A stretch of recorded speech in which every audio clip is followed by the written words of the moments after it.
अनुपमा और प्रेम जब अनाथ आश्रम पहुंचेंगे तो उसे बच्चे वहां देखकर बहुत खुश हो जाएंगे, लेकिन राही को यह जानकर अफसोस होगा कि वहीं टूर गाइडों की अब डिमांड खत्म हो गई है। जब राही खिड़की के पास बैठकर काम कर रही होगी तब उसे पता चलेगा कि गंगवानी के आदमी आश्रम पर नजर रखे हुए हैं। अनुपमा जब आश्रम के मालिक से बात करेगी तो उसे पता चलेगा कि यहाँ पर राही के नाम से रह रही लड़की कोई और नहीं बल्कि उसकी बेटी छोटी है। वह दौड़कर उस कमरे में जाएगी तो पता चलेगा कि छोटी वहां से भाग गई है।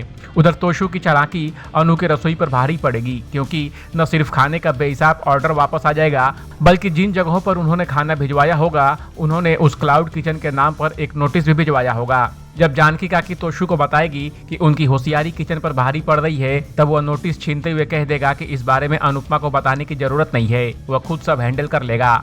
जानकी काकी इस बार तोशु को आईना दिखा देगी और तब वह जानकी काकी समेत सभी को इज्जत करने लगेगा। इसी बीच जानकी काकी और किचन की सभी औरतें बगावत कर देगी और काम छोड़कर चली जाएंगी। अब तोशु की समझ में नहीं आ रहा है कि वो इस सिचुएशन को कैसे हैंडल करे।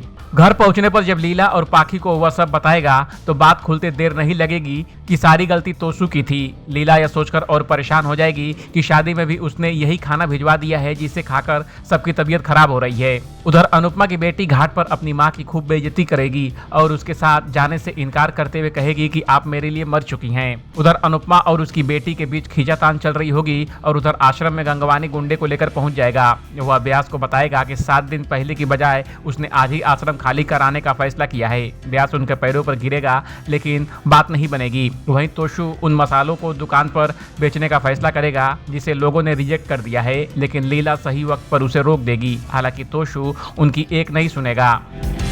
इस अपडेट पर आपका क्या कहना है कमेंट कर हमें जरूर बताएं। बॉलीवुड और एंटरटेनमेंट की खबरों के लिए देखते रहिए एबीवी एंटरटेनमेंट।